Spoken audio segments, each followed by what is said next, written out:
Génesis capítulo 13 dice así la palabra de Dios. Subió pues Abraham de Egipto hacia el Negev, él y su mujer, con todo lo que tenía, y con él Lot.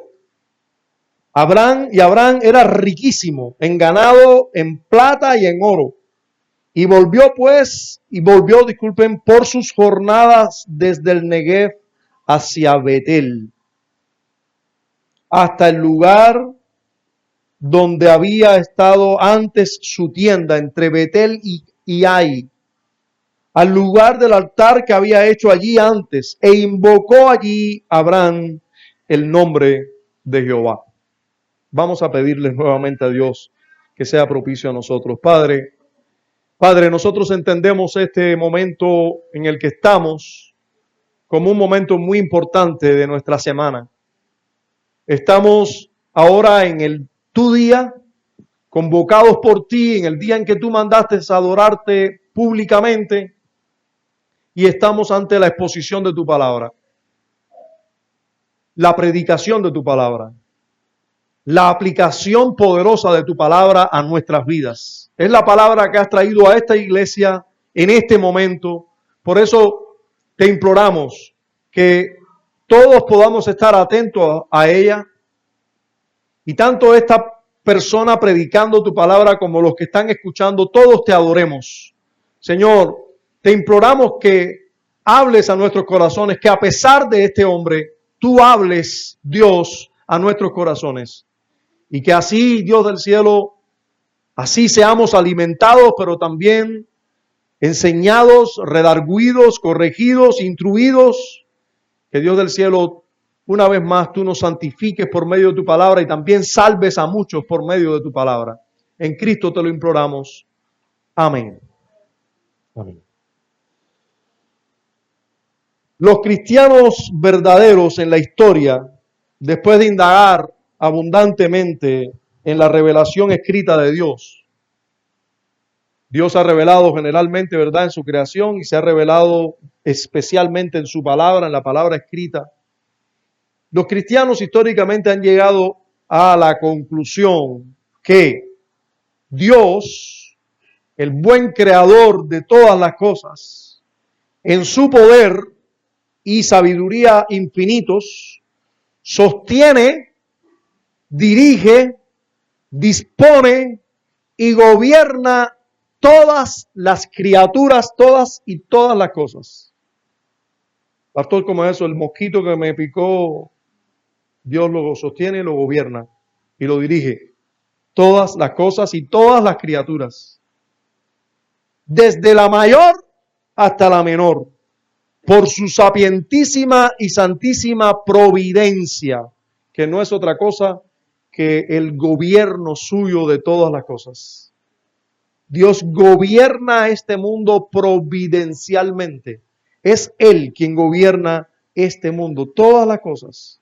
Por eso decimos, o han dicho los cristianos históricamente y también nosotros, por su sapientísima y santísima providencia, para el fin para el que fueron creadas, conforme a su previo conocimiento infalible y el libre e inmutable consejo de su voluntad. Y todo esto para alabanza de la gloria de su sabiduría, para alabanza de la gloria de su poder, justicia, infinita bondad y misericordia. Todas estas cosas deben ser alabadas en Dios. Su sabiduría, poder, justicia, infinita bondad y también misericordia. Hermanos y amigos, Dios no solo gobierna providencialmente todas las cosas y todas las criaturas, sino que ese gobierno llega hasta las acciones pecaminosas de los agentes libres. Dios gobierna hasta las acciones pecaminosas de los agentes libres. ¿Usted sabe quién es un agente libre? Usted y yo, los seres humanos. Los ángeles son agentes libres. Dios gobierna las acciones pecaminosas de los agentes libres.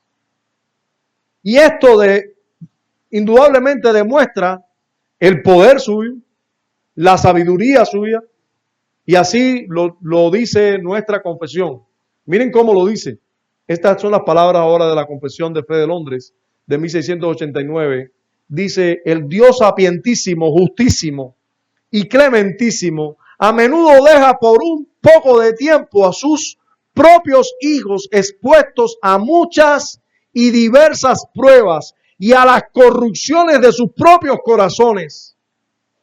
¿Oyeron eso? A veces Dios, que es justísimo, clementísimo, a menudo deja por un poco de tiempo a sus propios hijos expuestos a muchas y diversas pruebas y a las corrupciones de sus propios corazones. Ahora va a decir por qué. Para disciplinarlos por sus pecados anteriores, o para revelarles la fuerza oculta de la corrupción y el engaño de sus corazones, o para que sean humillados y para llevarlos a una dependencia más íntima y más constante, para que se apoyen en Él y para hacerlos más vigilantes contra todas las futuras ocasiones de pecado y para otros fines justos y santos. De modo que todo lo que ocurre a cualquiera de sus elegidos es por su designio, para su gloria y para el bien de ellos. Es designio suyo. Pastor, la vez que yo pequé, designio suyo, para su gloria y para bien tuyo. Explícame eso. Yo confieso eso, porque la Biblia lo confiesa. No te lo puedo explicar al dedillo, porque no lo entiendo cómo Dios lo puede hacer, pero Dios lo hace.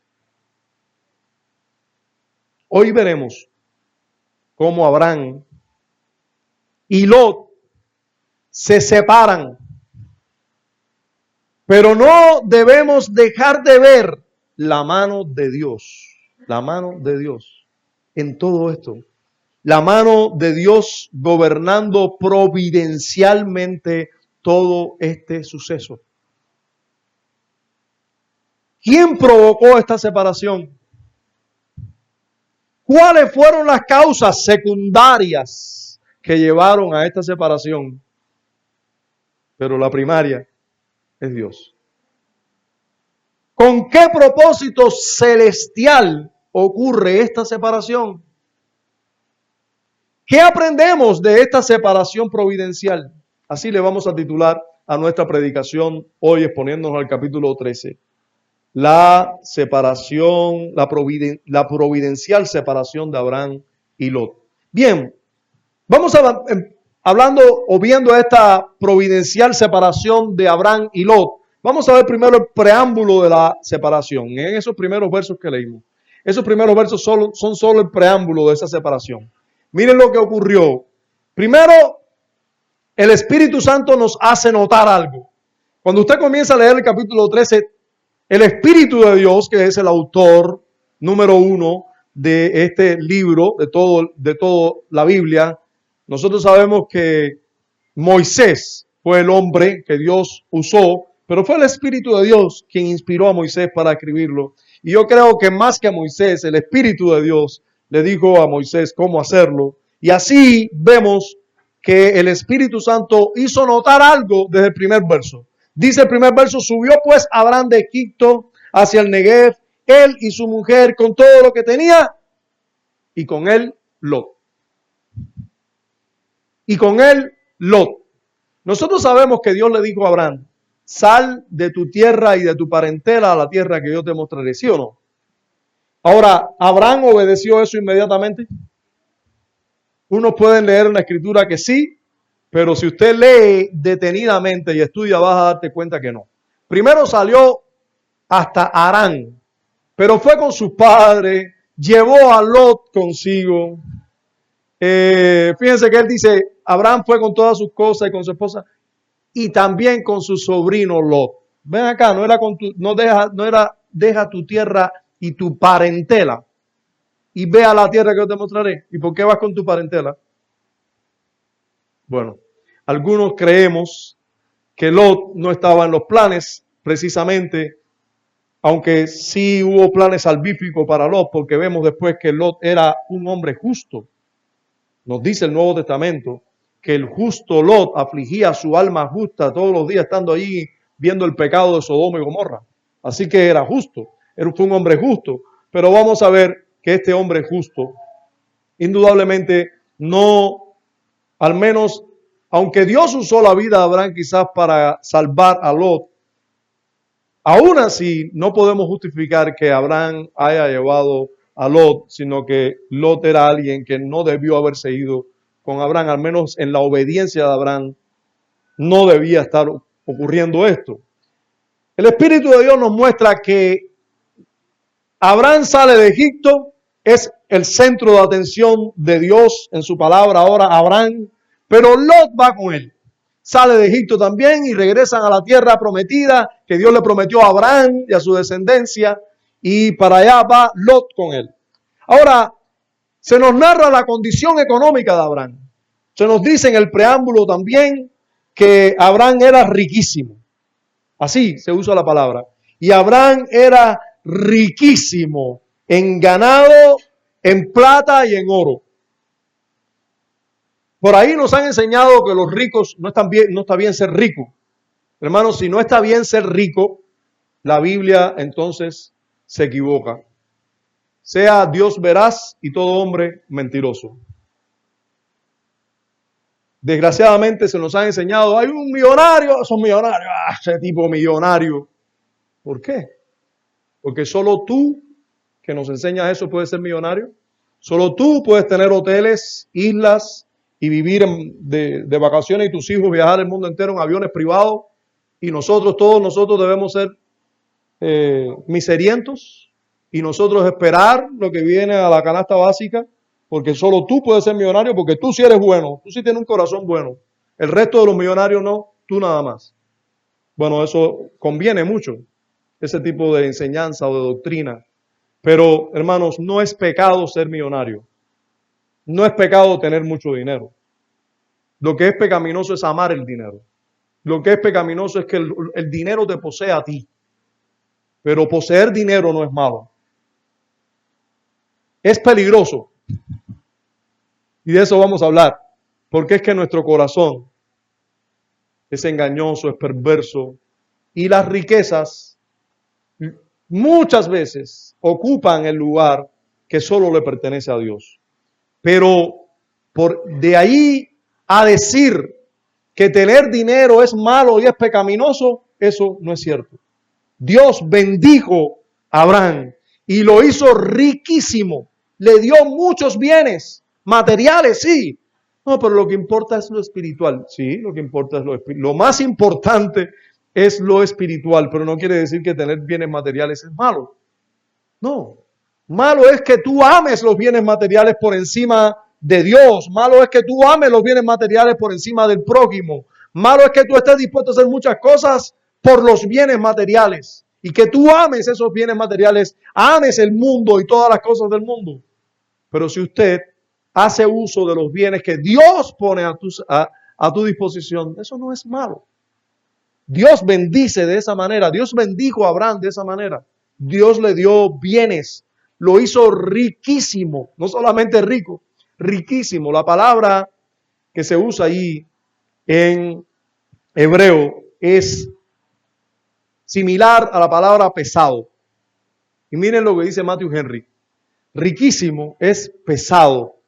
Ahora miren la conclusión de Matthew Henry. ¿Por qué se usa en hebreo la palabra pesado para la palabra rico? Dice él, así significa la palabra hebrea, porque las riquezas son una carga. Y los que quieren ser ricos no hacen más que cargarse de barro espeso. Los que quieren ser ricos. Hay una carga de cuidado al obtenerlas. Miren por qué son una carga. Él dice, si tú quieres ser rico, bueno, querer obtenerlas eso lleva una carga, dice Matthew Henry. Pero además, dice, hay temor al conservarlas. Una vez que eres rico, tienes temor porque quieres conservar, no quieres que te roben. Pero también tentación al usarlas. ¿Cómo vas a usar bien el dinero? ¿Cómo lo vas a hacer? ¿Cómo vas a usar el dinero que no lo vas a derrochar? No lo vas a usar solo para tú darte una vida lujosa y luego no tener en cuenta a los pobres que están al lado tuyo. Es una carga también eso. Pero también culpa al abusar de ellas. Si abusas de ellas, tienes una culpa arriba de ti. Estás abusando del dinero que Dios te dio. Hay dolor al perderlas. Si te roban, yo perdí no sé cuántos pesos. Te duele. Si tú eres un pobre, te roban, no te van a robar mucho. Robaron de tu pobreza.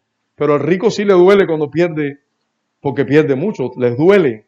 Y también una carga de cuentas. Tienes que dar cuenta porque se te ha dado mucho. Al que mucho se le da, mucho se le demanda. Al final, dice Matthew Henry, que hay que rendir respecto a ella. O sea, al final vas a tener que dar cuenta porque se te dio mucho. Las grandes posesiones, dice Matthew Henry, no hacen más que hacer a los hombres pesados y difíciles de manejar. Abraham no solo era rico en fe y en buenas obras y en las promesas que Dios le dio, sino que era rico en ganado y en plata y en oro. Y ahora sigue diciendo Matthew Henry, nótese, Dios en su providencia o en su gobierno de todas las cosas, a veces hace ricos a los hombres buenos. A veces hace ricos a los hombres buenos. Y les enseña cómo abundar así, cómo también pueden ser ricos, pero también pueden tener mucha necesidad. Dios a los hombres buenos les puede dar mucho y les puede quitar también todo y dejarlo sin nada. Los puede tener lo mismo en necesidad que en amplitud. Otra conclusión de Matthew Henry al respecto, y disculpen que le cite tanto a este hombre porque dice la cosa mucho mejor que yo y se las digo textual. Dice, las riquezas de los hombres buenos son los frutos de la bendición de Dios. Dios le ha dicho a Abraham, te bendeciré. Y esa bendición lo hizo rico sin dolor.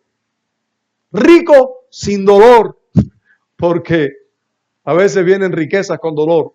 O la mayoría de las veces vienen las riquezas con dolor. Pero una bendición, la bendición de Jehová es la que enriquece y no añade tristeza. No añade tristeza. Y esa fue la bendición que recibió Abraham. Era rico sin dolor, sin añadir tristeza. Y lo último que le voy a leer de Matthew Henry en relación a esto es que él dice que la verdadera piedad se acompaña de una gran prosperidad. Eso lo dice Matthew Henry. Aunque es difícil para un rico llegar al cielo, no es imposible. O sea, Matthew Henry lee la Biblia igual que ustedes, o leyó la Biblia y estoy casi seguro que un poquito mejor, o más que nosotros, que muchos de nosotros. Y él leyó ese pasaje que dice que es difícil que un rico entre al reino de los cielos. Dice, es difícil, pero no es imposible. No es imposible porque para Dios todo es posible, lo dice el mismo pasaje. Abraham era muy rico y sin embargo muy religioso, dice Matthew Henry. Y yo estoy de acuerdo con él. Aparte, todo lo que leí, que él dice, yo también estoy de acuerdo con él. Por eso se los leo. Hermanos, Dios bendijo a Abraham dándole riquezas. No podemos ver las riquezas como una maldición. Nosotros no predicamos aquí la doctrina de la prosperidad con todas sus falsedades. No. Pero no podemos negar que en ocasiones, como bien dice Matthew Henry, como bien enseña la Biblia, en ocasiones Dios le da riqueza a hombres y mujeres buenas. Hombres y mujeres piadosas pudieran recibir bendición de parte de Dios. No podemos decir que todo el que tiene mucho dinero es un pecador. No podemos pensar mal de una persona que tenga muchos bienes. No podemos quitarle esos bienes a una persona que los ha hecho con su sudor, con su emprendimiento, con sus talentos, con lo que sea, haciendo negocios, con lo que sea. Si son sucios tendrá que darle cuenta a Dios. Pero nadie puede quitarle lo que este hombre tiene o esta persona o esta familia tiene en su patrimonio para dárselo a los demás. Eso es robo. Nos han enseñado que el zorro es un héroe. No, el zorro es un ladrón. ¿Por qué? Porque le quita el dinero a otro y se lo da a los que no tienen. Pero esa no es la manera. Esa no es la manera. Eso es robar. No robarás implica que hay propiedad privada, que tú no debes robar. Y no importa si se lo robas, si robas a un miserable asesino, si se lo robas a él, tú estás robando igual. Es no robarás.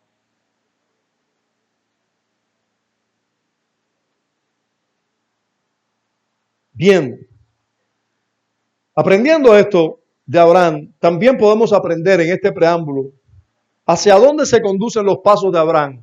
¿Hacia dónde se conducen los pasos de Abraham? Abraham sale de Egipto, dice el versículo 3, y volvió por sus jornadas desde el Negev hacia Betel, hasta el lugar donde había estado antes su tienda entre Betel y Ai. Entonces, miren cómo se conduce Abraham. ¿Hacia dónde va Abraham?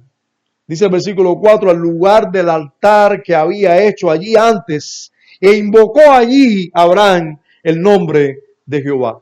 ¿Hacia dónde se conducen los pasos de Abraham? ¿Hacia dónde vuelve Abraham después de meter la pata como la metió? Va al lugar del encuentro de su Dios. Va al lugar donde él había ya edificado un altar. Va al lugar donde puede nuevamente encontrarse con Dios y con la promesa. Va al lugar donde Dios le dijo que tenía que estar. Hermanos, las pruebas siempre hacen que las escorias y las suciedades del verdadero creyente, del cristiano, queden atrás. Abraham fue probado. Una hambruna fue la pruebita que se le puso. Él dijo, ¿cómo? A salir a buscar comida. No esperó en el lugar de la promesa, no esperó que Dios le proveyera ahí. Él salió a buscar comida. Y luego de salir a buscar comida, ustedes saben, mintió, puso en riesgo la promesa de Dios porque puso a Sara, la que podía darle hijo, la puso en manos de ciertos hombres que podían en cualquier momento hacer cualquier cosa con ella y así poner en riesgo la promesa.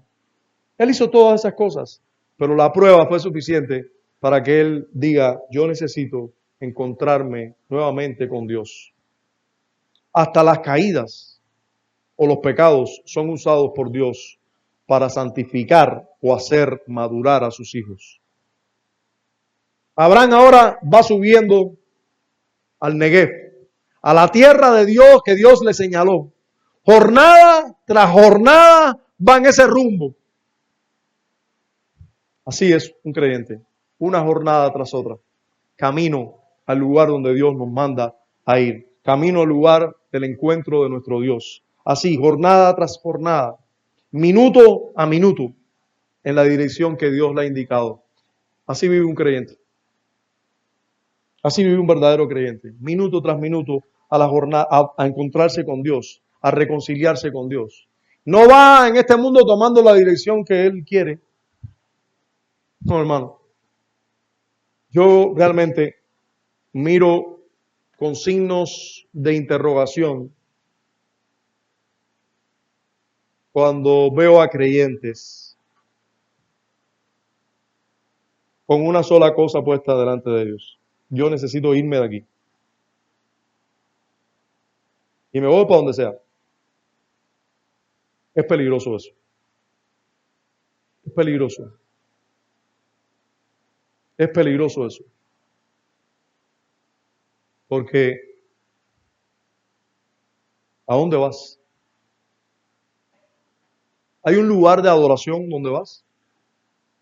Eso es lo primero que deberías buscar. Hay un lugar donde adorar públicamente a Dios con una conciencia tranquila. Pero además, ¿te está conduciendo Dios allí? Dios providencialmente, no es que te tengas una revelación especial, pero providencialmente Dios te está llevando allí. ¿O es que tú estás huyendo del lugar donde hay hambruna? ¿Qué estás haciendo? Hermano, Indudablemente todos nosotros, no podemos decir tenemos un llamado exacto como el de Abraham, no. Pero Dios tiene un propósito con cada uno de nosotros, con nuestras vidas. Yo lo veo claramente ahí en el texto de la carta de Pedro, que dice, nosotros somos real sacerdocio, nación santa, pueblo adquirido por Dios para que anunciemos las virtudes de aquel que nos llamó de las tinieblas a su luz admirable. Todos nosotros, no dice los pastores nada más, los ancianos, los presbíteros, nosotros, vosotros sois, todos nosotros somos real sacerdocio, una nación santa apartada por Dios, ¿verdad? Para que anunciemos las virtudes de aquel. Entonces, ¿a dónde Dios te está llevando? ¿A dónde Dios te está dirigiendo? ¿Es Dios quien te está llevando? ¿Es Dios quien te está sacando de aquí? Yo miro con mucho cuidado esto. Debemos mirar con mucho cuidado a dónde nosotros queremos ir y por qué, cuál es el mover que nos está sacando del lugar donde estamos. ¿Qué nos está impulsando? Un verdadero creyente está en este mundo simplemente prestado. Por un tiempo corto. Por un tiempo corto estamos aquí. Nuestra patria no es aquí. Abraham sabía que Canaán no era su patria, que era la tierra donde Dios iba a bendecirlo, pero su patria era celestial. Por eso podía estar en Canaán. No tenía que estar en Ur de los Caldeos, pasándola bien en una buena ciudad grande, donde estaba toda su familia. No, él podía ser un nómada. Él podía ser un nómada toda su vida y estar viviendo en tiendecitas toda su vida, porque su vida no era aquí. No es aquí su vida. No es aquí. Yo puedo rendir mi vida. ¿Por qué? Porque ¿usted sabe por qué hay cristianos aquí en Cuba? ¿Usted sabe por qué hay cristianos en Cuba? Porque hubo personas en siglos pasados que vivían en lugares del primer mundo que dijeron, mi vida aquí es temporal, me voy para Cuba a predicar el evangelio. Y vinieron con su familia para acá, con su esposa, sus hijos, a vivir aquí.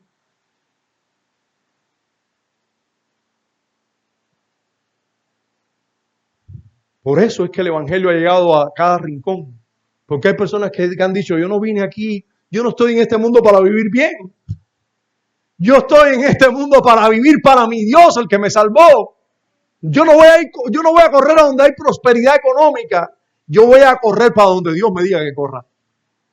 Eso es una vida entregada a Dios.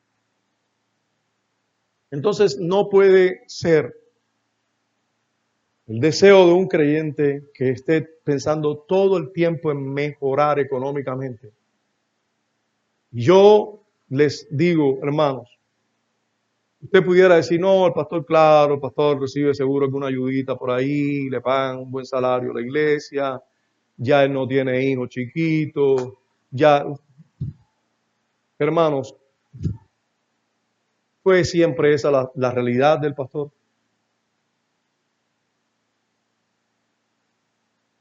¿Fue siempre esa mi realidad? Creo que ya muchos conocen que no ha sido siempre, no fue siempre la realidad. Y creía eso yo claro que lo creía, si no estuviera aquí, yo no estuviera aquí. Yo recuerdo cuando yo fui a la FICODA, hace 23 años atrás, en Cárdenas, ¿sabe lo que es la FICODA? Todos los cubanos sabemos. Si hubiera un extranjero aquí, había que explicarle ahí, estar 1 hora, 2 horas, no entiendo, ¿qué es eso? No entiendo. Bueno, eso, una FICODA, nosotros sí sabemos. Y yo recuerdo haber llegado a la FICODA en Cárdenas y decirle, mira, me voy a mudar a Colón. La mujer me miró y dice, ¿cómo? Sí, me voy a mudar a Colón. Dice, pero eso seguro es temporal, ¿no? Ahí tienes algún trabajito allá. Dígole, sí, es por un trabajo, pero creo que es casi definitivo.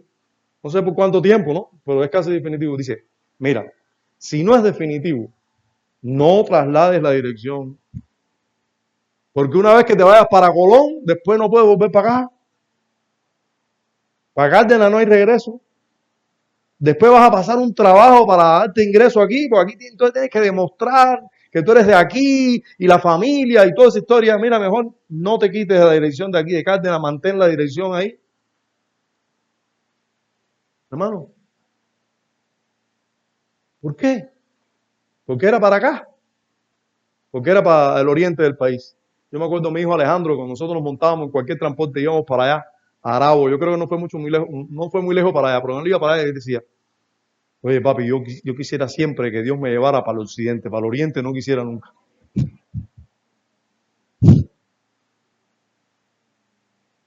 Desgraciadamente vemos ese fluir, incluso dentro del mundo evangélico. Está bien que una persona normal quiera mejorar económicamente, pero los que nuestras vidas han sido compradas por precio. Y aquí estamos solo temporalmente. ¿Por qué tenemos que seguir la misma corriente del mundo?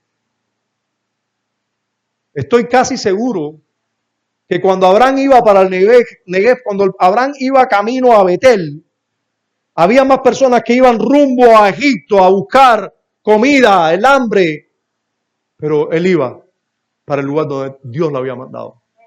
Él iba para el lugar de la presencia de Dios. Él no iba para el lugar de abundancia, él iba para el lugar donde hacía falta estar, donde tenía que estar. Él no va tomando la dirección que el mundo quiere o que el mundo le impone. Él va tomando la dirección que Dios quiere. Abraham además va rumbo donde hay un lugar para adorar a Dios. Este es el lugar mejor de toda la tierra. Escuche esto. Si hay un lugar para adorar a Dios, ese es el mejor lugar de toda la tierra. ¿Qué tú haces en Francia si en toda Francia no hay una iglesia bautista reformada? ¿Qué usted hace allí? ¿Qué hago yo allí? ¿Qué hago? Vivo en Francia, vivo en París. ¿Y qué? ¿Y qué? Tenemos una sola vida. Y si tú eres creyente, esa no es tuya, es de Dios. Debes vivirla para Él. Si Él te lleva a un lugar, a Francia o a París, pero a gastarte para Él, porque ese es el lugar que Él quiere, dale. Pero si esos son tus aspiraciones, eso es lo que tú quieres dar a tus hijos. Sí, yo sé que esa es la predicación de muchos creyentes. Pero ¿y mis hijos? Yo voy a tener familia aquí, dicen. Y yo entiendo todo lo que usted me está diciendo.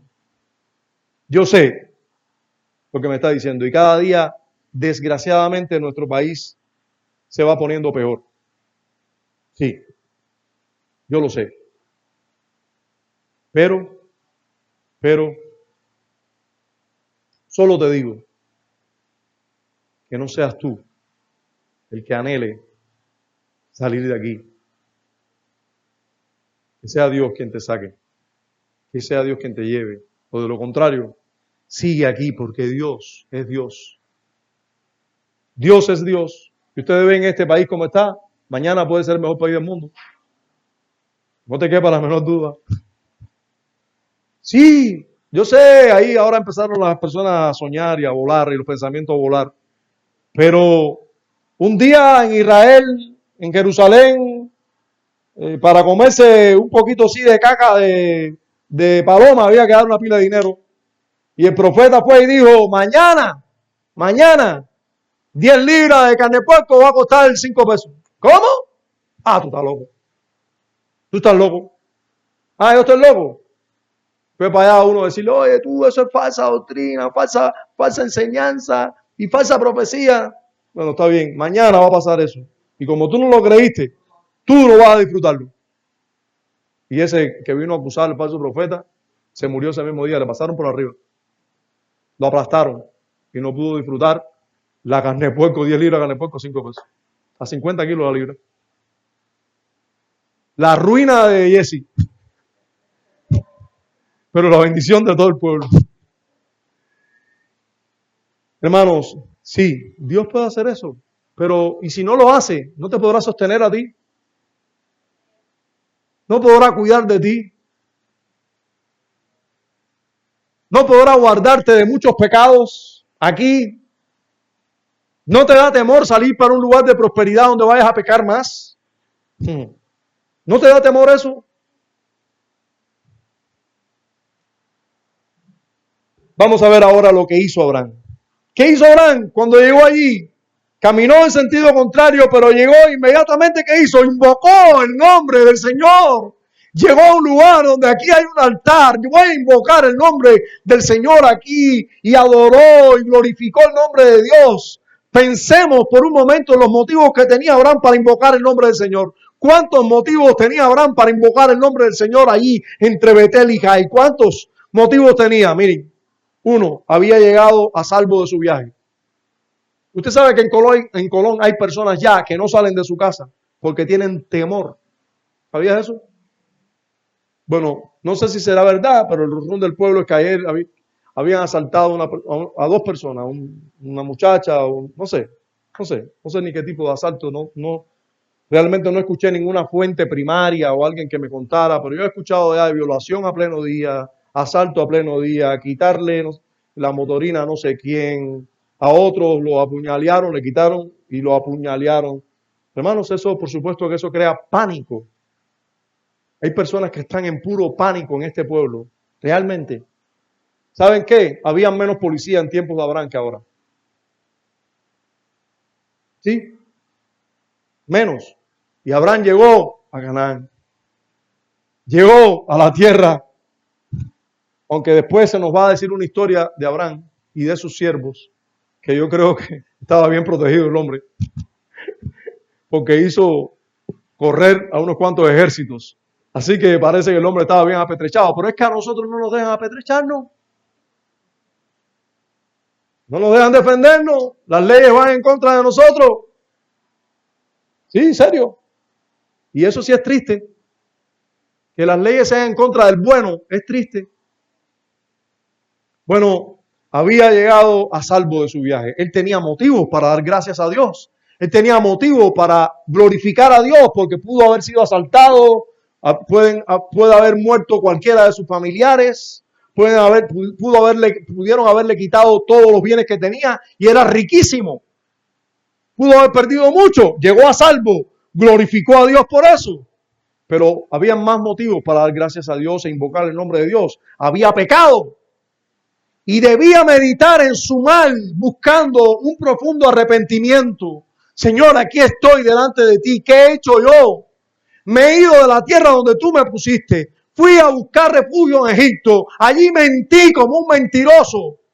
Pero también me avergonzaron y me dijeron, ¿por qué me mentiste de esta manera? Y me mostraste que nadie tenía esas intenciones y vine aquí con bien. Y encima de eso, Dios había tenido misericordia de él y lo había librado de las consecuencias directas de su pecado. Él tenía muchos motivos para invocar el nombre de Dios. A pesar de su debilidad y falta de fe y de que había puesto en riesgo los planes divinos, Dios le bendijo en Egipto. Y salió de Egipto riquísimo. Había muchos motivos para adorar a Dios. Había muchos motivos para invocar el nombre de Dios. Él había sido infiel, pero Dios había sido fiel a su promesa. Te bendeciré. Nunca Dios le dijo, te bendeciré si te portas bien. Dijo, te bendeciré. Y lo bendijo. A pesar de que él no se portó bien. A pesar de él, Dios fue fiel. Había motivos para invocar el nombre de Dios. Había motivos para decir, Señor, gracias. Dios, gracias por tus misericordias, por tus bondades para conmigo. Yo no las merezco. Ahora, a partir del verso 5, vemos ya el desarrollo de la separación providencial. A partir del verso 5 vemos, primero, se nos presenta la condición económica de Lot. Y ahí comienzan las razones de la separación. Pero recuerde que todas estas razones son secundarias. La razón número 1, el autor número 1, la razón número 1 de todo es Dios. Dios fue el que provocó esa separación, pero no forzó a nadie. Habían condiciones y razones secundarias. Habían razones secundarias. Y esas razones secundarias, primero aparece la condición económica de Lot. Dice el versículo 5, también Lot, que andaba con Abraham, tenía ovejas, vacas y tiendas. O sea, el hombre también. Tú te paras al lado de un buen árbol y una buena sombra te cobija. Usted anda con un hombre piadoso, serio, y eso va a hacerte bien. Va a hacerte bien. Y le hizo bien a Lot. Este salió también de Egipto con vacas y con ovejas y con muchas cosas, muchas riquezas también. Entonces, Lot también tenía una situación económica favorable, ¿verdad? También era un hombre que Dios bendijo. Quizás no como Abraham, pero también lo bendijo. Ahora, por ese motivo también se nos presenta otro motivo de la separación, que es el problema de espacio y las muchas riquezas. Dice el versículo 6, y la tierra no era suficiente para que habitasen juntos, pues sus posesiones eran muchas y no podían morar en un mismo lugar. Había problema de espacio, muchas posesiones, había problema de espacio. Ahora, nótese que las riquezas son a menudo ocasión de contienda. Y de contienda entre parientes o vecinos, en este caso. La pobreza y el trabajo, las necesidades y los vagabundeos no pudieron separar a Abraham y a Lot. Estuvieron juntos todo el tiempo que había hambre, saliendo de su tierra y buscando Canaán. Estaban ahí juntos, ¿verdad? Peleando en las malas. Empezaron las riquezas y miren, resulta que la riqueza es lo que trae división, lo que trae problemas. Hasta ahora todo iba bien. Y ahora que tenemos, empiezan los problemas. Eso a veces se ve en un matrimonio, eso a veces se ve en una amistad, que mientras hay pobreza no hay problema, pero las riquezas revelan muchas veces cosas, el dinero a veces revela cosas que no revela nada, sino el tener. Y entonces, y eso fue lo que pasó, la riqueza reveló que habían problemas en el corazón de algunos y ya hubo contiendas. Fíjense, ahora estas riquezas trae consigo que haya contiendas. Nos dice el versículo 7, y hubo contiendas entre los pastores del ganado de Abraham y los pastores del ganado de Lot, y el cananeo y el fereceo habitaban entonces en la tierra. Entonces, hubo contiendas y contiendas delante del cananeo y el fereceo. El cananeo y el fereceo, que eran personas impías, idólatras, de hecho malditos, pudiéramos decir, también, y que nosotros sabemos que eran enemigos del pueblo de Dios, enemigos de Dios, abiertamente. Estos habitaban allí, y ahora de buena primera, entre el hebreo Abraham y Lot, hay contiendas. Y delante de los enemigos de Dios, cuando las contiendas son entre dos creyentes, y encima de eso, los enemigos de los creyentes están viendo, las contiendas son más feas todavía. Las contiendas son más feas. Yo recuerdo, voy a tocar una tecla aquí interesante. Yo recuerdo cuando el Señor nos trajo a las verdades gloriosas del Evangelio y las verdades gloriosas que la Biblia enseña sobre las gracias de Dios y la salvación, que es solo por gracia y que solo Cristo salva, que es solo por medio de la fe y que Dios es quien merece toda la gloria en esto. Cuando comenzamos a ver todo esto, después de ponernos expositivamente al libro de Romanos y abrir los ojos y decir, el arminianismo que nosotros creemos no es conforme a lo que dice la Biblia. No éramos nada, nos quedamos así como que sin doctrina. No éramos calvinistas, pero no éramos arminianos tampoco, porque veíamos que el arminianismo estaba mal. Y en ese tiempo, los que éramos parte de la iglesia, nos quedamos así como diciendo, ¿y ahora? Bueno, gracias al Señor, en ese tiempo también Dios nos abrió los ojos para ver las verdades que ha creído el cristianismo históricamente y abrazar esas verdades que el cristianismo. Nos dimos cuenta que todo lo que creían los cristianos históricamente era lo correcto, que nosotros éramos los que estábamos equivocados. Cuando fuimos de manera sincera delante de las autoridades de la denominación a la que pertenecíamos. Autoridades que Dios nunca ha puesto, porque la única cabeza de la iglesia es Cristo. Y Él es la cabeza de cada iglesia local y esa es la cabeza de la iglesia universal. Pero ellos, por la apreciación que tienen de no sé de qué, porque de la Biblia no es, pero ellos se creen con autoridad, las autoridades de las denominaciones se creen con autoridad sobre las iglesias locales. Cuando yo le transmití, como un pastor de esa denominación, le transmití lo que yo creía a las autoridades de esta denominación, ellos inmediatamente se preocuparon. ¿Por qué? ¿Por mi alma? No, eso no le interesaba. Por el edificio, por estas 4 paredes, de las cuales ninguno de ellos hizo nada. Todo lo hizo esta iglesia local, la iglesia que se congregaba en ese momento allí. Tengo que decir que el albañil que más trabajó en este edificio es este servidor. Si les digo otra cosa, les mentiría, por eso no puedo decirle otra cosa. De las ovejas que Dios tenía aquí, este fue una de las que más usó trabajando aquí. Y cuando se preocupó por ese edificio, lo curioso es que también yo creía, porque hasta ese día yo creía lo mismo que ellos. También yo creía que debía darles este edificio. Yo creía eso también. Y yo les dije, no se preocupen que el edificio yo se los voy a dar. O sea, se los vamos a dar. Pero cuando yo vine y lo dije en la iglesia dijo, pastor, ¿cómo vamos a hacer eso? Este es nuestro edificio. No vamos a dar nuestro edificio. Nosotros le daremos algo de dinero, qué sé yo, lo que supuestamente ellos pusieron. No lo pusieron ellos.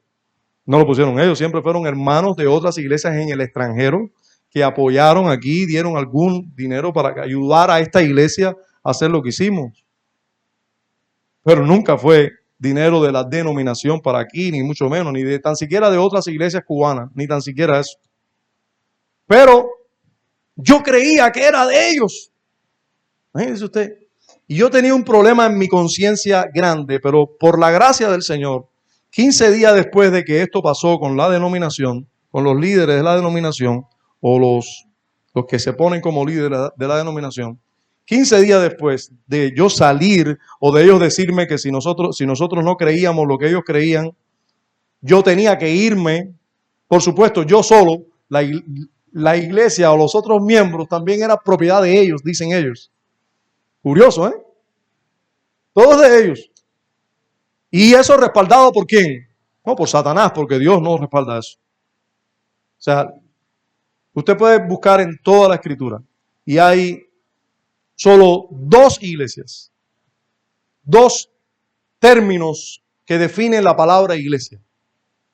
Hay 2 instituciones que definen la palabra iglesia en la Biblia. Una es las iglesias locales. Cada iglesia local en la Biblia se le llama iglesia. Y la iglesia universal. Ya. Para que usted me entienda, cuando usted dice Iglesia Metodista de Cuba, usted está diciendo un disparate.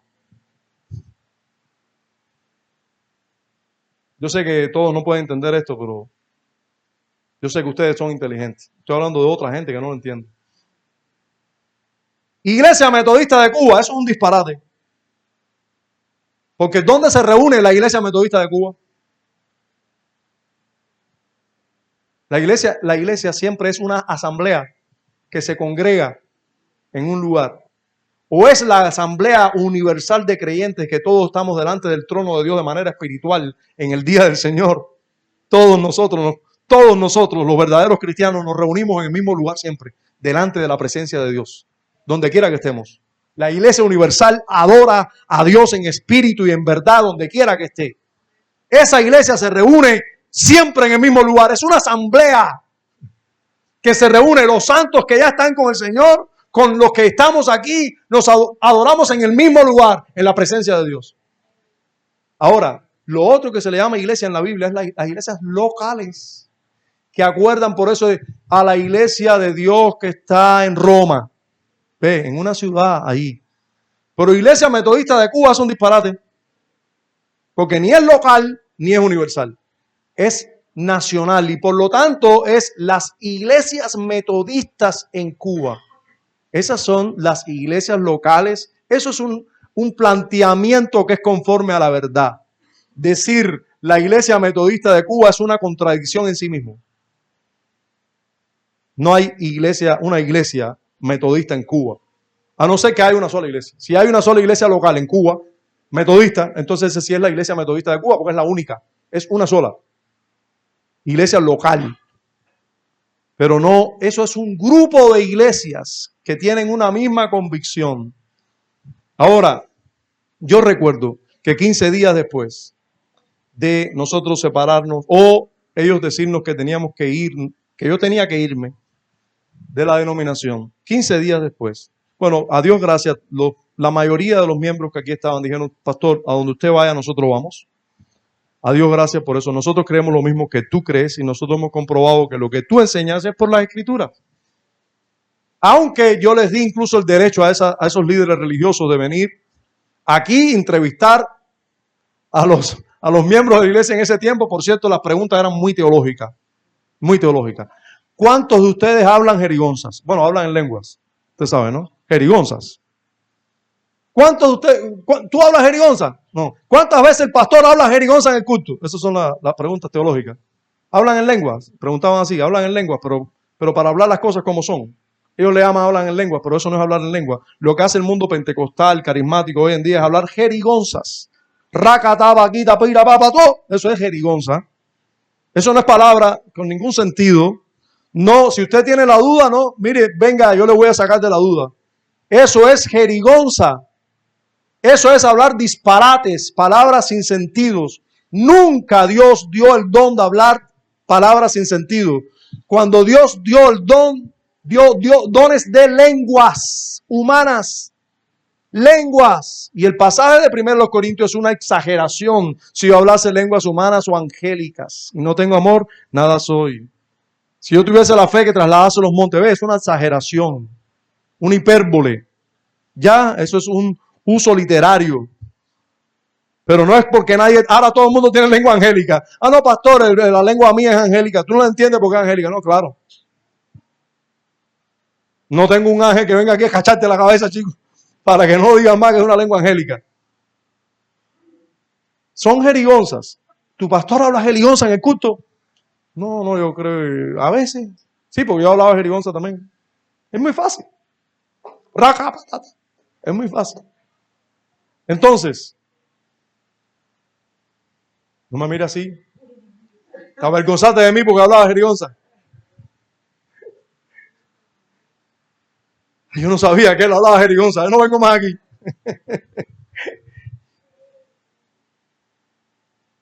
¿Cuántas veces ministran en el púlpito y las personas se caen para atrás? Esas son las preguntas teológicas que hicieron. Esas son las preguntas. 15 días después vino un pastor a Cuba. Después que me dijeron que tenía que irme a la denominación, vino un pastor a Cuba. Ese pastor se llama Sujén Michelén.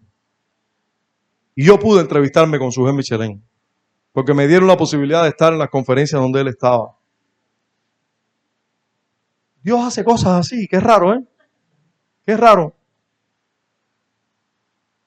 Y allí yo recuerdo que Sujén Michelén me dijo, y toda esta historia la he dicho solo por esto. Sujén me dijo, ese edificio es de la iglesia local, no es de ellos. No me explicó, me encantaría que me hubiera explicado teológicamente, porque yo vine a entenderlo. Yo creo que como un año y pico después, y todo ese tiempo fue luchando con mi conciencia, yo no estaré robando. Además de todas las acusaciones que todavía existen, que no me interesan, pero en ese tiempo yo no era tan santo como hoy, y sí me interesaban. Por supuesto que me falta muchísimo, pero indudablemente cada día somos más santos, ¿no? Pero sí me interesaba muchísimo, eran todas mis amistades, eran todas las personas que yo amaba, eran las personas que amaban mis hijos, eran las personas con que mis hijos se relacionaron y decían que yo era un ladrón, porque sí, la culpa siempre la tiene el pastor. La iglesia se queda con el edificio, pero la culpa la tiene el pastor. Entonces, Yo recuerdo que su jefe me dijo, mira, mi hermano René, ese edificio es de ustedes, es de la iglesia local, no es suyo, pero es de la iglesia local. Si ustedes se los dan a ellos, pecan. Le está dando una propiedad de la iglesia local a una denominación. Ustedes no deben dárselo. A menos, me dijo su jefe, a menos que ellos vengan y armen un escándalo muy grande. Porque no deben permitir que por ese edificio haya un tan mal testimonio en el pueblo. Gracias a Dios ellos no se enteraron nunca del escándalo, porque a lo mejor le hubieran dado por tal de quedarse con el edificio. Pero contiendas delante del fereceo y el cananeo no debemos tener. Eso fue lo que me dijo su jefe. No deben tener una contienda, pleitos, ir a abogados. No. Mira, les dan el edificio. Pero eso es de ustedes. Algunos pueden respirar. Ay, qué bueno, el pastor no es un ladrón. Ay, gracias, Señor. Algunos, yo sé, que vienen incluso aquí y se exponen a la doctrina de la gracia, pero él se quedó con el edificio. Algunos dicen por ahí que él es un ladrón y es verdad. Se quedó con el edificio. Pero bueno, es el único que predica la doctrina de la gracia. Tengo que comérmelo con papa. Bien. Contiendas delante del cananeo y el fariseo no deben tener los creyentes. No deben tener. Y eso fue lo que hizo que viéramos la acción de un hombre que está caminando conforme a la voluntad de Dios, de un hombre que está creciendo en la fe, que la primera prueba no la soportó, pero esta sí. Que en la primera prueba metió la pata bien honda, pero en esta Dios está obrando en él y está saliendo, parece que satisfactorio. Y miren las acciones de Abraham. En el verso 8 nos dice, Abraham entonces dijo a Lot, y oyen, es importante que nosotros veamos esto. Lot no fue donde estaba Abraham, que era el patriarca, el hombre mayor, el tío, el que debe ser, déjame ir a consultar con el tío porque hay contienda. No, el tío vino donde estaba el sobrino. No, tu hermano pecó contra ti. No, pero eso es un asunto de él fue el que pecó contra mí. Que venga él. Si tu hermano peca contra ti, ve tú. Tú eres el que te diste cuenta del pecado. Él a lo mejor ni se ha dado cuenta. Ve tú. No, pastor, ¿qué? ¿Fue él? Ve tú. ¿Por qué no vas tú? No, pastor, porque yo no soy tan santo como Abraham. Exacto. Abraham fue él. Y habló con Lot. Abraham toma la iniciativa para resolver la contienda, porque lo importante es resolver la contienda. Eso es lo importante, que no haya altercado entre dos hermanos. Hay que resolver la contienda. Siempre el espiritual es el que dice voy y resuelvo la contienda. Y miren cómo plantea la condición por la que deben separarse. Dice, somos hermanos y no debe haber contienda entre nosotros. Somos hermanos. Así le dice Abraham. Así dice, no hay altercado entre nosotros dos, entre mis pastores y los tuyos, porque somos hermanos. No debe haber contienda. Y Abraham hace otra cosa, todavía más gloriosa. A ver, ¿cuál es el problema? ¿Cuál es el problema? Las tierras. Escoge tú las tierras. Lot tenía que haber dicho, no, tío, sí. Aquí el hombre eres tú. Yo salí contigo. Dios te bendijo a ti y me dio un poco a mí. Por ti. Aquí que tiene que escoger las tierras eres tú. Y entonces, si queda algo, lo cojo yo. Ahora le dijo, no, escoge tú. Si tú te vas a la derecha y tú escoges la tierra a la derecha, yo me voy a la izquierda. Tranquilo, escoge tú. No, pastor, pero yo no puedo perder. No puedo perder. Ahora el hermano me está pidiendo que yo haga esto. No puedo perder. ¿Por qué no puedes perder? ¿Por qué no puedes perder? Vas a ganar a tu hermano. Pierde. ¿Por qué no sufres el agravio? Súfrelo. El problema es que hacemos las cosas sin tener en cuenta a Dios, sin tener en cuenta que allá arriba hay un Dios. Si tú no vives día a día teniendo en cuenta que allá arriba hay un Dios que es justo, por supuesto que tú vas a querer ganar todas las peleas aquí, no quieres perder en nada, pero hermanos, a veces perdemos conscientemente de que estamos perdiendo, que estamos dando oportunidades, que estamos dándole la posibilidad de ganar a otros. Y somos nosotros los que ganamos. Realmente nosotros ganamos porque ganamos que Dios nos mire con agrado. Y eso es ganar siempre. Eso es ganar siempre. Abraham puso a Lot a escoger. Pero nosotros tenemos que recordar las palabras que Pablo le dijo a los corintios, reprendiéndolos. Porque esos corintios, mira que tenían pecado. Había de todo y, entre otras cosas, habían pleitos entre los cristianos y llevaban la causa a los impíos para que juzgaran entre ellos.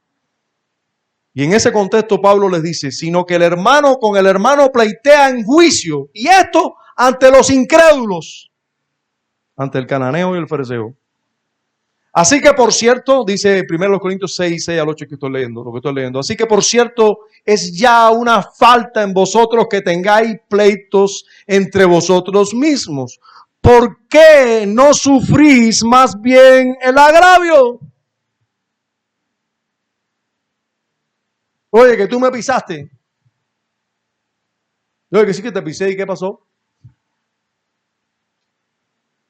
Me pisaste, compadre. Písame otra vez, no importa.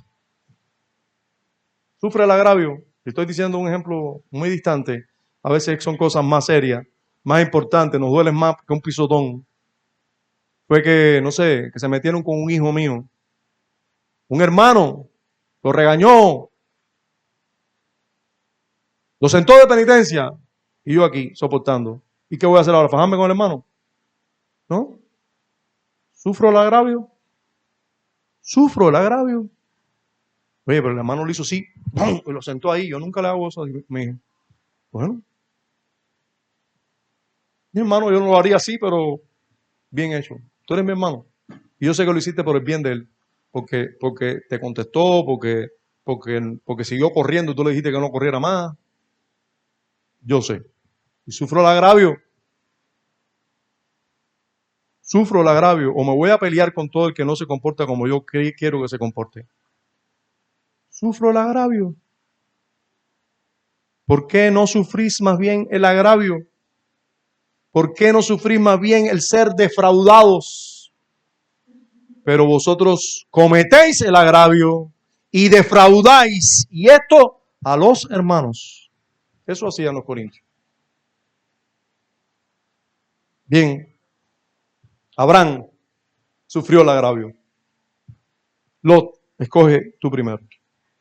Si tú escoges la tierra de la derecha, yo me voy a la izquierda. Si tú escoges la del norte, yo me voy al sur. Escoge tú. Tranquilo, no hay altercado entre nosotros. Y eso no de boca para afuera. Escoge tú. ¿De verdad? ¿Es bobo, Abraham? Sí. Sí, hermano. A veces nosotros tenemos que pasar por bobos. No, pero bobos. Sufrir el agravio. Pero tampoco te hagas así de que te van a comer. Oye, sufro el agravio. Dale. Ese es mi hermano.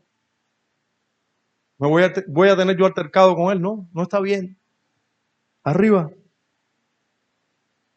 Y miren lo que pasó con las acciones de Lot, que no son exactamente igual que las acciones de Abraham. Y recuerde bien que Lot era cristiano también. Era un hombre justo. ¿Cuándo se convirtió? No sabemos si se convirtió después de esto, pero la Biblia dice que él era justo. En algún momento se convirtió. Así que aquí está Lot ahora con sus acciones y por esto la separación. Dice el versículo 10 hasta el 13 todas las acciones de Lot, pero en el verso 10 específicamente dice, y alzó Lot sus ojos y vio toda la llanura de Jordán, que toda ella era de riego, como el huerto de Jehová. Hermanos, aquí tenemos a Lot mirando con sus ojos, deseando con sus ojos. Voy a tener que decir segunda parte, porque ya me extendí suficiente y me falta media predicación, pero vamos a ir de menos rápido. Lot miró con sus ojos y codició, hermano. Miró con sus ojos. No, él no puso a Dios, Señor, muéstrame a dónde me voy. Ahora Abraham me ha puesto a escoger qué hago, para dónde me voy, porque es peligroso apartarme de Abraham. Y encima de eso, ¿dónde voy a poner mis tiendas? Ayúdame. No. Alzó sus ojos y empezó a mirar él. Y eso es lo que hacen muchas personas hoy en día. Miró, ¿y qué miró? Que la llanura del Jordán, imagínense, al lado del río, lleno de pastos, buenos para ahí apacentar sus ovejas. Pero eso no es lo único que tú tienes que mirar. Me voy para el lugar donde hay bastante pasto. Me voy para el lugar donde hay bastantes posesiones, donde voy a prosperar económicamente. ¿Se dan cuenta? Miró con sus ojos, alzó sus ojos y miró. Hermanos, de verdad, ¿qué están mirando tus ojos? ¿A dónde te quieres conducir? Hay enseñanza para ti y para mí aquí, realmente. ¿Qué están mirando tus ojos? Alzó sus ojos. Eso es lo que hizo Lot. Y Lot escogió para sí irse al oriente, a las ciudades de la llanura del Jordán. Es interesante porque lo más seguro es que Moisés estaba con el pueblo de Israel saliendo de Egipto, ya no en Egipto, saliendo de Egipto, queriendo entrar a la tierra prometida, y probablemente estaba en esas tierras. Ahora, en las tierras de Moab o de los amonitas, que eran las tierras de los descendientes de Lot. Estaba ahí, en esas tierras. Eran tierras buenas, tierras llenas de pastos, pero Dios le estaba diciendo por medio de Moisés a todo el pueblo de Israel, hay que pasar a la tierra prometida. No podemos quedarnos aquí, del lado acá de Jordán, con mucha abundancia. Hay que entrar a la tierra prometida. Dios le prometió a Abraham la tierra prometida. Esto es tierra de Lot, y Lot escogió con sus ojos. Ahora tú mira y todo está muy bueno aquí, pero este no es el lugar que Dios nos dio. El lugar que Dios nos dio es cruzando el Jordán, al lado allá. Esa fue la palabra de Dios. Y Dios está diciendo a nosotros también, esta no es tu tierra. No es este mundo tu tierra. Hay una tierra mejor para ti. Hay una tierra prometida para ti que no es exactamente Israel. Es cielos nuevos y tierra nueva donde mora la justicia. Usted aquí no haga ningún campamento permanente. Usted viva aquí un día a la vez, pero caminando jornada tras jornada a la tierra que Dios te prometió. En Cristo hay mejores promesas. En Cristo hay mejores promesas que las de Abraham de una tierra. Hay más que eso. Así que día a día nosotros tenemos que caminar en este mundo mirando a la tierra prometida. Mirando a la tierra prometida de verdad. Lot puso sus tiendas hasta Sodoma, hermano y amigo. Hasta Sodoma puso sus tiendas. Y los hombres de Sodoma, dice la Biblia categóricamente, eran muy pecadores. Y eso Lot lo sabía, pero Lot no midió eso. Hoy en día hay muchos creyentes poniendo sus tiendas en Sodoma. Sí. Desgraciadamente, si usted hoy le dice a una persona dónde usted prefiere vivir, en Colón o en California, ni lo piensan. Dice California, aunque sea la tierra de Sodoma. Hoy en día usted le dice a cualquiera donde usted quiere vivir, aquí en un lugar donde hay una verdadera iglesia o en un lugar donde haya bastante prosperidad y tú vayas a ganar miles, y las personas no lo piensan. Y no saben ni a dónde van ni cómo les va a ir y salen. Y no hablo de los verdaderos creyentes que lo primero que buscan es donde haya una verdadera iglesia. Allí hay una verdadera iglesia donde puedo orar. Ahí puedo salir si Dios providencialmente me lleva allí. Y no estoy diciendo que todos los que han salido de esa manera, pero algunos han salido de esa manera. Puso sus tiendas hasta Sodoma y los hombres de Sodoma eran muy pecadores. Esas son las acciones de Lot. Por último, veamos cómo después de la separación providencial, ¿qué ocurrió? ¿Qué ocurrió después de la separación? ¿Qué ocurrió después que Abraham, porque Dios así lo quiso, se separó de Lot? ¿Qué pasó? Inmediatamente viene la palabra de Dios. Abraham Y le dice en el versículo 14, le dice Dios a Abraham, y Jehová dijo a Abraham. Fíjense, en el versículo 13 encontramos, mas los hombres de Sodoma eran malos y pecadores contra Jehová en gran manera, y Lot habitó allí. Sin embargo, inmediatamente que se separa, que Lot va para allá, dice, y Jehová dijo a Abraham, después que Lot se apartó de él. Hermanos, cuando Dios le habló a Abraham, y cuando le va ahora a volver a confirmar la promesa, cuando se separó. Esa separación que fue triste y dolorosa, fue una separación que Dios gobernó soberanamente. Dios aparece y confirma su promesa una vez que Lot se aparta de él. Y miren cómo comienza la promesa. Comienza con una orden. Le dice Dios a Abraham, alza ahora tus ojos. Qué diferente, hermano. Qué diferente. Que usted alce sus ojos para anhelar y buscar. Porque ya les digo, lo malo no son los bienes materiales, ni el oro, ni la plata. No, lo malo es si ese oro y esa plata usted es quien los busca. Pero si el oro y la plata los buscan a usted y Dios se los da a usted, es distinto. Abraham no quería alzar los ojos. Escoge tú, mi hijo. Yo me voy. Lo mío es estar donde Dios esté. Yo quiero glorificar a Dios en mi vida.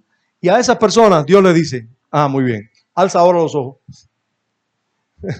Alza ahora los ojos. Y no es la llanura, no, mucho más que eso. No es la llanura de Jordán lo que tengo para ti, es mucho más que eso. Miren lo que Dios le dice a Abraham. Alza ahora tus ojos y mira desde el lugar donde estás hacia el norte, pero también hacia el sur y hacia el este y hacia el oeste. Mira todos los lugares y ahora recoge y camina, que toda la tierra que tú camines para acá y para allá, toda te lo voy a dar. ¿Cómo es eso? Porque Dios bendice mucho más de lo que nosotros imaginamos. Hermano, Dios es bueno. Dios es bueno. Y ahí está Dios mostrándole a su siervo, a su hijo, que Él quiere también darle y que disfrute las cosas. Dice, mira desde el lugar donde estás hacia el norte y hacia el sur y al oriente y al occidente, porque toda la tierra que ves la daré a ti y a tu descendencia. ¿Para cuánto tiempo? ¿Por cuánto tiempo lo tomó Lot? La tierra que él codició. Y ese es el problema con las cosas de este mundo que tú añoras, que nunca te van a dar lo que realmente tú quieres. Tú quieres que te den un gozo eterno, y eso no existe. Solo existe en Dios el gozo eterno. Y en lo que Dios te da, en lo que tú disfrutas para la gloria de Dios. Te lo dio, te lo quitó, no importa. Fue Dios que me lo dio. Pero cuando las cosas vienen con la bendición de Dios son muy distintas a las cosas que tú anhelas y tú codicias. Toda la tierra que te doy la vas a disfrutar, va a ser de tu descendencia para siempre. Y haré de ti una nación, dice, y haré de tu descendencia como el polvo de la tierra. Alza tus ojos, lo dijo Dios. Toda la tierra que ves te la daré, y a tu descendencia, y para siempre. Haré de tu descendencia como el polvo de la tierra. Hermano, ¿a quién se le estaba prometiendo esto? A Abraham y a quién más. Y a Cristo. Abraham y a Cristo, porque Gálatas capítulo 3, versículo 16 dice que esta promesa se le hizo a Abraham y a su simiente. Y la simiente dice no es a su simiente, sino a su simiente, la cual es Cristo. Quiere decir que la segunda persona de la divinidad estaba allí con Abraham diciendo, a ver, digámosle a Abraham, Padre, lo que me vas a prometer a mí también. Bueno, que de su descendencia va a haber una bendición, van a poseer la tierra y vamos a ser como el polvo. Y si puedes contar el polvo, así vas a contar mi descendencia. Quiere decir que va a haber descendencia tuya, hijo mío, va a haber descendencia tuya. Cuando tú te humanes, va a haber descendencia tuya hasta los confines de la tierra. Hasta en Cuba va a haber descendencia tuya. ¿Cómo? En esa isla insignificante allí que está entre Norteamérica y Sudamérica, sí, ahí va a haber descendencia tuya. Allí se prometió que iba a haber una gran bendición. A Abraham se le hizo la promesa y Dios promete y Dios cumple, hermano. Esta historia nos habla de que es Dios quien gobierna todas las cosas. Y aún con los errores humanos, Dios gobierna. A pesar de los errores humanos, de haberse llevado a Lot, de andar con Lot, Dios, tranquilo. Yo un día voy a separar a Lot de tu presencia y yo voy a bendecirte a ti y te voy a dar esta tierra. Levántate y ve por toda la tierra a lo largo de ella. Y la respuesta de Abraham, bueno, se levantó, removió su tienda e hizo otro altar en Hebrón. Dice el verso 18, Abraham pues, removiendo su tienda, vino y moró en el encinar de Manre, que está en Hebrón, y edificó allí altar a Jehová. Porque hay más motivos para adorar y glorificar a Dios. Termino diciéndote, Dios siempre cumple sus promesas. Y Él las lleva a cabo providencialmente en la historia. Él las lleva a cabo. Las promesas de Dios son para un pueblo elegido por gracia y no para todos los hombres. Voy a repetir eso, te guste o no, pero es una verdad que aquí vemos. ¿Qué pasa con el cananeo y el fariseo? ¿Las promesas de Dios eran para ellos? No. ¿Las promesas de Dios eran para Lot? No. Aunque Lot iba a ser beneficiado en Cristo Jesús, al cual se le hizo la promesa que se le hizo a Abraham, porque la salvación vino por allí. Pero, la promesa fue para Abraham y su descendencia. Hermanos, no es para todos los hombres. Debemos reconocerlo, debemos aceptarlo. Todos, en tercer lugar, todos los bendecidos con el creyente Abraham, todos pueden confiar en que Dios ha de guiarlos a toda la verdad. Sí, Dios ha de guiarnos a toda la verdad. Todos los bendecidos con Abraham vamos a ser guiados a toda la verdad. Él nos dio su espíritu y nos va a guiar el espíritu a toda verdad. Dios va a gobernarnos y guiarnos a pesar de nosotros. Abraham nunca se quiso separar de Lot. Dios lo separó. ¿Tenemos el himno? ¿El himno? Dios ha de separar nuestras vidas también, en cuarto lugar, de muchos seres queridos. Escuche bien. Dios ha de separar nuestras vidas de muchos seres queridos, y por esto es pero esto es para nuestra santificación y para el cumplimiento de sus propósitos en nosotros. Sí. A veces Dios nos va a separar de seres queridos para nuestra santificación y para el cumplimiento de sus propósitos en nosotros. Y en quinto lugar, los santos llamados por Dios deben aborrecer a este mundo. Hermano amado, el mundo no te ofrece nada bueno. Lot amó el mundo y le salió caro. Terminó huyendo de Sodoma, terminó primero preso. Le quitaron todas sus posesiones. Luego terminó alojado en esa tierra, siguió en esa tierra y de allí tuvo que salir huyendo, parando en una cueva, borracho, prácticamente violado por sus hijas y teniendo descendientes de sus propias hijas. Esa es la historia triste de un hombre que ama al mundo.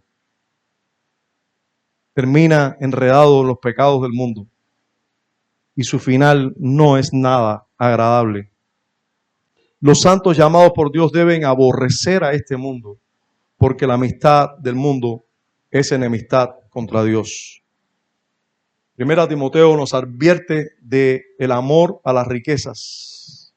Dice, porque el que quiere enriquecerse cae en tentación y lazo y en muchas codicias necias y dañosas que hunden a los hombres en destrucción y perdición. Porque raíz de todos los males es el amor al dinero, el cual codiciando algunos se extraviaron de la fe y fueron traspasados de muchos dolores. En sexto lugar, las promesas de Dios a Abraham y a Cristo son cumplidas a pesar de toda la circunstancia adversa, incluyendo la desobediencia de los hombres. Las promesas de Dios, Dios las cumple. En séptimo lugar, los santos como Abraham, que esperan en Dios y mueren en este mundo, Dios los sostiene y los lleva a toda bendición. Él nos sostendrá. Él nos sostendrá. No podemos dudarlo. Él nos va a sostener. Yo les voy a pedir que juntos cantemos este himno antes de tomar la cena que vamos a tomar hoy. Vamos a cantar el himno Él nos sostendrá. Sí, Padre, gracias. Gracias damos en Cristo Jesús. Porque tú nos sostienes, porque tú prometes y cumples. Y te comprometes a vivir, Señor, en nosotros y sostenernos a nosotros día a día. Gracias porque tú sostuviste a Abraham en la tierra que le prometiste y tú sostienes y guardas a todos tus hijos donde tú los pones. Amén.